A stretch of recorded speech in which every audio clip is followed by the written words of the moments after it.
Hello everyone, AP తెలంగాణలో DSC prepare అయ్యేటటువంటి SGT school assistant biological science ఆస్పిరెంట్స్కి, అదేవిధంగా టీజీటీ పీజీటీ గురుకులం రాసేటటువంటి ఆస్పిరెంట్స్ అందరికి కూడా 10th క్లాస్ బయాలజీ సంబంధించినటువంటి మోస్ట్ ఇంపార్టెంట్ టాపిక్స్ సంబంధించినటువంటి క్వశ్చన్స్ని ఇక్కడ మీకు అందించడం జరుగుతుంది. ఇది 10th class బయాలజీలో 3rd chapter circulation రక్త ప్రసరణ వ్యవస్థకు సంబంధించినటువంటి ముఖ్యమైనటువంటి ప్రశ్నలు మీకు ఇక్కడ అప్లికేషన్ టైప్లో అండర్స్టాండింగ్ నాలెడ్జ్ బేస్డ్ క్వశ్చన్ రూపంలో తయారు చేయడం జరిగింది. ఈ 20 క్వశ్చన్స్కి మీకు ఎన్ని సరైన సమాధానం గుర్తిస్తున్నారో మీరు ఆన్సర్ చెక్ చేసుకోండి. ఇలాంటి ప్రశ్నలు మీకు టెస్ట్ సిరీస్ రూపంలో కూడా తయారు చేయడం జరిగింది. సో కాబట్టి మీకు టెస్ట్ సిరీస్ కావాల్సినటువంటి ఆస్పిరెంట్స్ శాంపిల్ టెస్ట్ సిరీస్ కోసం ఇచ్చినటువంటి నెంబర్కి వాట్సాప్లో హాయ్ అని మెసేజ్ చేయండి, మీకు శాంపిల్ పంపిస్తాము. సో ఎవరైతే ఈ విధమైనటువంటి క్వశ్చన్లు ఆన్సర్ చేయగలుగుతారో రాబోయేటటువంటి డిఎస్సీలో మీరు సక్సెస్ అవుతారు. ఎప్పుడు కూడా రిపీటెడ్గా ఉన్నటువంటి నాలెడ్జ్ బేస్డ్ క్వశ్చన్లు మీరు ఆన్సర్ చేసినట్లయితే మీకు ఎలాంటి ఉపయోగం ఉండదు. సో ఇక్కడ ఇచ్చిన క్వశ్చన్లు మీరు ఎంతవరకు మీరు ఆన్సర్ చేస్తున్నారు అనేది చెక్ చేసుకుంటే ఇక లేట్ లేకుండా బిట్లోకి వెళ్దాం. మొదటి బిట్, 2 నిమిషాల పాటు తాడును జంపింగ్ చేసిన తర్వాత మీరు మీ నాడీ రేటును లెక్కించాలనుకుంటున్నారు. ఈ కొలతను మీరు ఏ విధంగా ఖచ్చితంగా నిర్వహిస్తారు? ఆప్షన్ ఏ, మీ ఛాతీలోని ప్రతి హృదయ స్పందనను సరిగ్గా 10 సెకండ్ల పాటు లెక్కించండి. ఆప్షన్ బి, మీ మణికట్టు వద్ద నాడిని తాకండి, 1 నిమిషం పాటు బీట్లను లెక్కించండి మరియు నెంబర్లను రికార్డు చేయండి. ఆప్షన్ సి, వారు వ్యాయామం చేసేటప్పుడు స్నేహితుడిని అడిగి చూడండి. ఆప్షన్ డి, లెక్కించకుండా బీట్ల సంఖ్యను అంచనా వేయండి. సో దీనికి సరైన సమాధానము ఆప్షన్ బి, మణికట్టు వద్ద నాడిని తాకండి, 1 నిమిషం పాటు బీట్లను లెక్కించండి మరియు నెంబర్లను రికార్డ్ చేయండి. క్వశ్చన్ నెంబర్ 2, ప్రతిరోజు రోజువారీ కార్యకలాపాల్లో రక్తపోటు మార్పును పర్యవేక్షించడానికి ఒక పరిశోధకుడు ధరించగలిగే పరికరాన్ని రూపొందిస్తున్నాడు. యూజర్ ఆరోగ్యానికి అర్థవంతమైన ఫలితాలు అందించడం కోసం ఏ ఫీచర్కు ప్రాధాన్యత ఇవ్వాలి? సిస్టోలిక్ మరియు డయాస్టోలిక్ పీడనాలు రెండింటిని ఖచ్చితంగా ట్రాక్ చేయటము. ఆప్షన్ బి, కేవలం నాడీ రేటును మాత్రమే లెక్కించడం. ఆప్షన్ సి, ఎర్ర రక్త కణాలు లెక్కించడం. ఆప్షన్ డి, శరీరంలో ఉష్ణోగ్రత మార్పుల్ని విశ్లేషించడం. దీనికి సరైన సమాధానము ఆప్షన్ ఏ, సిస్టోలిక్ మరియు డయాస్టోలిక్ పీడనాలు రెండింటిని ఖచ్చితంగా ట్రాక్ చేయటం. సో ఇక్కడ ప్రశ్నలన్నింటినీ కూడా మీకు బైలింగ్వల్లో ఇక్కడ తయారు చేయడం జరిగింది. సో రేపు డిఎస్సి రాసేటటువంటి ఆస్పిరెంట్స్ ఇంగ్లీష్ మీడియం వాళ్ళకి కూడా మన దగ్గర టెస్ట్ సిరీస్లో బైలింగ్వల్లో తయారు చేసాము. ఇక్కడ ఎట్లా ఉన్నాయి మీకు అలాంటివి మీకు అందుబాటులో ఉంటాయి. క్వశ్చన్ నెంబర్ 3, ఒక ప్రయోగ సమయంలో రక్తం బయటికి పోయిన తర్వాత కూడా కొన్ని రక్తనాళాలు మాత్రమే వాటి స్తూపాకార ఆకారాన్ని కలిగి ఉంటాయని ఒక విద్యార్థి గమనించాడు. అన్ని నిర్మాణాత్మక మరియు క్రియాత్మక లక్షణాలు పరిగణలో తీసుకొని ఏ నౌక తమ ఆకారాన్ని నిలుపుకోవడానికి ఎక్కువగా గమనించవచ్చు, ఎందుకు? ఆప్షన్ ఏ, వాల్వ్స్ మరియు పలసని గోడలు కలిగి ఉండటం వల్ల సిరలు ఏర్పడతాయి. ఆప్షన్ బి, ధమనులు బలమైన స్థితిస్థాపక గోడల కారణంగా. ఆప్షన్ సి, కేశనాళికలు, ఎందుకంటే అవి ఒకే సన్నని గోడను కలిగి ఉంటాయి. ఆప్షన్ డి, సిర, ఎందుకంటే డిఆక్సిజనేటెడ్ రక్తాన్ని తీసుకువెళ్తుంది. అక్కడ ఏ నౌక అని ఉంది, అది ఏ రక్తనాళము? దీనికి సరైన సమాధానము ఆప్షన్ బి, ధమనులు బలమైన స్థితిస్థాపక గోడలు కలిగి ఉండటం వల్ల. క్వశ్చన్ నెంబర్ 4, ఆరోగ్యవంతమైన వ్యక్తుల్లో గుండె కొట్టుకోవడం మరియు నాడీ రేటుకు మధ్య ఉన్న సంబంధాన్ని ఏ ప్రకటన ఖచ్చితంగా వివరిస్తుంది? పల్స్ రేట్ ఎప్పుడు గుండె కొట్టుకోవడం కంటే తక్కువగా ఉంటుంది. పల్స్ రేట్ ఎప్పుడు గుండె కొట్టుకోవడం కంటే ఎక్కువగా ఉంటుంది. ఆప్షన్ సి, నాడీ రేటు గుండె కొట్టుకోవడానికి సమానము. పల్స్ రేటు హృదయ స్పందనతో సంబంధం లేదు. దీనికి సరైన సమాధానము ఆప్షన్ సి, పల్స్ రేటు నాడీ రేటు గుండె కొట్టుకోవడానికి సమానంగా ఉంటుంది. క్వశ్చన్ నెంబర్ 5, ధమనులు మరియు సిరలను అనుసంధానించడానికి కేశనాళికలు ఎందుకు అవసరమో ఈ క్రింది వాటిలో ఏది అత్యుత్తమంగా వివరిస్తుంది? ఏ, రక్తం మరియు కణజాలాల మధ్య వాయువులు, పోషకాలు మరియు వ్యర్థ ఉత్పత్తులకు మార్పిడికి కేశనాళికలు అనుమతిస్తాయి. ఆప్షన్ బి, కేశనాళికలు ధమనులు మరియు సిరల మధ్య అధిక వేగంతో రక్తాన్ని తీసుకువెళ్తాయి. ఆప్షన్ సి, కేశనాళికలు ధమనులు మరియు సిరల మధ్య రక్త గడ్డగట్టకుండా నిరోధిస్తాయి. కేశనాళికలు ధమనులు మరియు సిరలలోని రక్తపోటును నియంత్రిస్తాయి. దీనికి సరైన సమాధానం option A. Question number 6, systolic మరియు డయాస్టోలిక్ పీడనాల మధ్య తేడాను మీ సొంత మాటల్లో వివరించండి మరియు రక్తపోటును తనిఖీ చేసేటప్పుడు రెండింటిని ఎందుకు లెక్కించాలో సూచించండి. సిస్టోలిక్ అతి తక్కువ పీడనం మరియు డయాస్టోలిక్ అత్యధికం, రెండూ అవసరం లేదు. సిస్టోలిక్ అనేది గుండె నుంచి రక్తాన్ని బలవంతంగా బయటికి పంపినప్పుడు ఒత్తిడి. డయాస్టోలిక్ గుండె విశ్రాంతి తీసుకున్నప్పుడు రెండు విలువలు గుండె పనితీరును చూపుతాయి. Option C. రెండు సిరల్లో ఒత్తిడి, ధమనుల్లో కాదు. సిరల్లో సిస్టోలిక్, ధమనుల్లో డయాస్టోలిక్ గా కొలుస్తారు. దీనికి సరైన సమాధానము ఆప్షన్ బి. Question number 7. సాధారణంగా గుండె పనితీరు ఉన్నప్పటికీ రోగి నాళంలో రక్తం వెనక్కి ప్రవహిస్తుందని ఒక వైద్య పరిశోధకుడు గమనించాడు. రక్త ప్రవాహ దిశను ప్రభావితం చేస్తూ సిరల్లో ఏ నిర్మాణాత్మక అనుసరణ లోపించి ఉండవచ్చు? Option A. బలమైన సాగి గోడ. Option B. కవాటాలు. Option C. మందపాటి కండర పొర. Option D. అధిక పీడనం ల్యూమెన్. సరైన సమాధానము ఆప్షన్ బి. కవాటాలు.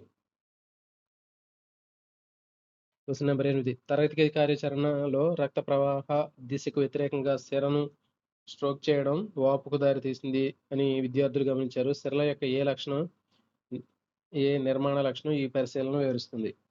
ఏ. సిరల లోపల ఉన్న కవాటాలు రక్తం యొక్క వెనక్కి ప్రవాహాన్ని నిరోధిస్తాయి. రక్తం వాటికి వ్యతిరేకంగా బలవంతంగా నెట్టినప్పుడు వాపు కారణమవుతుంది. Option B. సిరలు మందపాటి గోడలు కలిగి ఉంటాయి.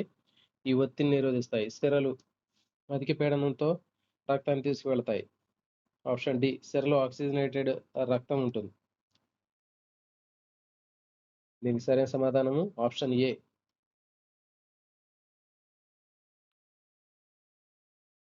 Question number 9. రోగి యొక్క కేశనాళికలు గోడలు దెబ్బతింటే ఏ ప్రక్రియ నేరుగా ప్రభావితం అవుతుంది? రక్తం మరియు కణజాల మధ్య పోషక పదార్థాలు మరియు వ్యర్థాల వ్యాప్తి, ధమనుల్లో రక్తపోటు స్థిరీకరించడం, రక్తం గడ్డకట్టుకోవడాన్ని నిరోధించడం, గుండె లయ నియంత్రణ.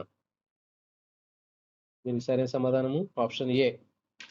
రక్తం మరియు కణజాల మధ్య పోషకాల మరియు వ్యర్థ పదార్థాల వ్యాప్తి. ఈ ప్రక్రియ దెబ్బతింటుంది. Question number 10. గుండె వైపు రక్తం ప్రవాహాన్ని అర్థం చేసుకోవడంలో మాకు సహాయపడే సిరల్లో కవాటాలను కనుగొన్న ఇటాలియన్ వైద్య శాస్త్రవేత్త ఎవరు? Girolamo Fabrici, William Harvey, Marcello Malpighi, Robert Hooke. దీనికి సరైన సమాధానము option A. Girolamo Fabrici. Question number 11. ఒక ప్రయోగశాల ప్రయోగంలో ఒక మొక్క యొక్క జైలం వేర్లకు ఎగువన మూసుకుపోతుంది, కానీ ఫులోయం చెక్కు చెదరకుండా ఉంది. కాలక్రమేణా మొక్కలో ఖనిజాల పంపిణీ చేయకపోవడానికి ఏ ఫలితం ఎక్కువగా ఉంటుంది? ఏ. ఖనిజ లవణాలు మునుపటిలాగే మొక్క యొక్క అన్ని భాగాలకు పంపిణీ చేయబడుతున్నాయి. బి. ఖనిజ లవణాలు వేర్లలో పేరుకుపోయి మరియు పెరుగుతున్న ప్రాంతాలు చాలా తక్కువగా లేదా ఖనిజ సరఫరాను పొందుతాయి. Option C. ఖనిజ లవణాలు ఫ్లోయం గుండా పెరుగుతున్న చిట్కాలకు మాత్రమే కదులుతాయి. Option D.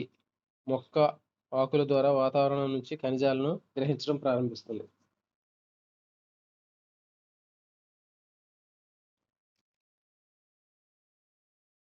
దీనికి సరైన సమాధానము ఆప్షన్ బి.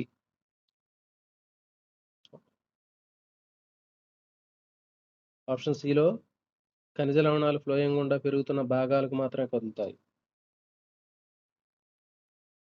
Question number 12. గుండె యొక్క బాహ్య లక్షణాలను దాని పనితీరుతో ఏ కలయిక సరిగ్గా సరిపోలుతుంది? కరోనరీ నాళాలు గుండెకు రక్తాన్ని అందిస్తాయి. Option B. ఏట్రియం షాక్ నుంచి గుండెను రక్షిస్తుంది. సి. పెరికార్డియల్ ఫ్లూయిడ్ గుండె కణజాలానికి నేరుగా ఆక్సిజన్ సరఫరా చేస్తుంది. డి. పక్కటెముక శరీరం అంతా రక్తాన్ని పంపిణీ చేస్తుంది. దీనికి సరైన సమాధానము ఆప్షన్ ఏ. 13. తల మరియు మెడ నుంచి గుండెలోకి రక్తం ప్రవహించడానికి మీరు గుర్తించినట్లయితే మీరు ఏ రక్తనాళాన్ని అనుసరిస్తారు? సుపీరియర్ వేనా కేవా, పల్మోనరీ సిర, బృహద్దమని, కరోనరీ ధమని. దీనికి సరైన సమాధానం ఆప్షన్ ఏ. సుపీరియర్ వేనా కేవా. 14. గబ్బిలం రెక్కలో చిన్న నాళాలను పరిశీలించడానికి మీరు సూక్ష్మదర్శిని ఉపయోగిస్తున్నారని అనుకుందాం. ఇది ధమనిని సిరను కలుపుతుంది. ఇది ఏ రకమైన రక్తనాళాలను చూడాలని ఆశిస్తున్నారు?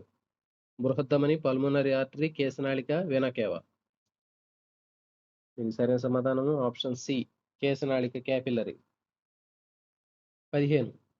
పాఠశాల ప్రయోగ సమయంలో రెండు సమూహాలు వారి పల్స్ రేటును కొలుస్తాయి. ఒక సమూహం నిశ్శబ్దంగా కూర్చుంటుంది, మరొకటి 3 నిమిషాల పాటు జాగింగ్ చేస్తుంది. ఈ ప్రయోగం ఆధారంగా ఈ కింది వాటిలో అత్యంత సంభావ్య మరియు ఖచ్చితమైన పరిశీలన ఏది? కూర్చున్న సమూహం మరియు జాగింగ్ చేసిన సమూహము సరిగ్గా ఒకే పల్స్ రేట్‌ని కలిగి ఉంటాయి. B. Jogging group, sitting group కంటే ఎక్కువ పల్స్ రేట్‌ని కలిగి ఉంటారు. Sitting group pulse rate jogging group కంటే ఎక్కువగా ఉంటుంది. కూర్చున్న సమూహంలో మాత్రమే నాడిని లెక్కించవచ్చు. మీకు సరైన సమాధానము option B. Jogging group sitting group కంటే ఎక్కువ పల్స్ రేట్‌ని కలిగి ఉంటుంది. Question number 16. జంతువుల్లో సింగిల్ సర్క్యులేషన్ మరియు డబుల్ సర్క్యులేషన్ మధ్య ప్రధానమైన తేడా ఏమిటి? ఒకే ప్రసరణలో గుండె గుండా ఒకసారి రక్తం ప్రవహిస్తుంది. అయితే డబుల్ ప్రసరణలో గుండె గుండా 2 సార్లు రక్తం ప్రవహిస్తుంది. బి. ఏక ప్రసరణ మొక్కల్లో మాత్రమే జరుగుతుంది. జంతువుల్లో రెట్టింపు ప్రసరణ జరుగుతుంది. సి. ఒకే ప్రసరణ అన్ని కణజాలాలకు ఆక్సిజన్ అందిస్తుంది. డబుల్ సర్క్యులేషన్ పోషకాలను అందిస్తుంది. డి. క్షీరదాల్లో ఒకే ప్రసరణ కనిపిస్తుంది. చేపల్లో రెట్టింపు ప్రసరణ కనిపిస్తుంది. దీనికి సరైన సమాధానం ఆప్షన్ ఏ. 17. ఒక జీవశాస్త్రవేత్త చేప మరియు మనిషి యొక్క ప్రసరణ వ్యవస్థను పోల్చాడు. రక్తం మార్గం గురించి ఏ పరిశీలన ఏ ప్రసరణ మరియు ద్వంద్వ ప్రసరణ మధ్య వ్యత్యాసానికి మద్దతు ఇస్తుంది? చేపల్లో రక్తము గుండె నుంచి మొప్పలకు మరియు తర్వాత నేరుగా శరీరానికి ప్రవహిస్తుంది. మానవుల్లో గుండె శరీరం నుంచి మాత్రమే రక్తాన్ని స్వీకరిస్తుంది, ఊపిరితిత్తుల నుంచి కాదు. సి. రెండిట్లోనూ గుండెకు చేరుకునే ముందు ఊపిరితిత్తులతో ప్రసరణ ప్రారంభమవుతుంది. డి. చేపల్లో ఒకే రక్తము ఒకే సర్క్యూట్లో 2 సార్లు గుండె గుండా వెళ్తుంది. దీనికి సరైన సమాధానము ఆప్షన్ ఏ. Question number 18. వ్యాయామ సమయంలో ఒక వ్యక్తి యొక్క హృదయ స్పందన రేటు పెరుగుతుంది. వాటి నాడీ రేటుకు సంబంధించి శారీరక పరిణామాలు గమనించబడతాయి. ఏ శారీరక పరిణామాలు గమనించబడతాయి? ఏ. నాడీ రేటు తగ్గుతుంది. బి. నాడీ రేటులో ఎలాంటి మార్పు లేదు. సి. గుండె కొట్టుకునే రేటుతో పాటు నాడీ రేటు పెరుగుతుంది. నాడీ రేటు సక్రమంగా లేకుండా పోతుంది. దీనికి సరైన సమాధానము ఆప్షన్ సి. గుండె కొట్టుకునే రేటుతో పాటు నాడీ రేటు కూడా పెరుగుతుంది. 19. పొడవైన చెట్లలో వేర్ల నుంచి ఆకులకు నీరు నిరంతర కదలికకు నీటి సమన్వయం ఎలా దోహదపడుతుందో ఏ దృష్టాంతం అత్యుత్తంగా వివరిస్తుంది? జైలం పైకి కదులుతున్నప్పుడు నీరు కాలం వేర్వేరు బిందువులుగా విచ్ఛిన్నమవుతుంది. బి. నీటి అణువులు ఒకదానితో ఒకటి అంటుకుంటాయి. బాష్పీభవన ప్రవాహ అంతరాయం లేకుండా కలగడానికి అనుమతిస్తుంది. సి. రూట్ ప్రెజర్ మాత్రమే నీటిని నేరుగా ప్రతి ఆకు కొనకు తక్షణమే నెట్టివేస్తుంది. డి. గురుత్వాకర్షణ మాత్రమే చెట్టు పై భాగానికి నీరు చేరుకునేలా తోడ్పడుతుంది. మీకు సరైన సమాధానము ఆప్షన్ బి. చివరి ప్రశ్న. మొక్కల్లో నీటి కదలికకు రూట్ హెయిర్ ఏ విధంగా సహాయపడతాయి? ఈ మొక్క కాండం కొరకు బలమైన మద్దతునిస్తాయి. బి. అవి నీరు ప్రయాణించాల్సినటువంటి దూరాన్ని పెంచుతాయి. సి. ఇవి నేల నుంచి నీటిని గ్రహించే ఉపరితల వైశాల్యాన్ని పెంచుతాయి. డి. అవి మొక్కల్లో కణాలకు అదనపు నీటి ప్రవేశించడాన్ని అడ్డుకుంటాయి. దీనికి సరైన సమాధానము ఆప్షన్ సి. ఇవి నేల నుంచి నీటిని గ్రహించే ఉపరితల వైశాల్యాన్ని పెంచుతాయి. సో ఇవన్నీ ఈ విధంగా మీకు ఈ చాప్టర్కి సంబంధించినటువంటి అప్లికేషన్ అండర్స్టాండింగ్ హయ్యర్ లెవెల్ ఆర్డర్కి సంబంధించినటువంటి క్వశ్చన్లు ఇవ్వడం జరిగింది. సో ఇలాంటి మరిన్ని వీడియోల కోసం అదేవిధంగా టెస్ట్ సిరీస్ కోసం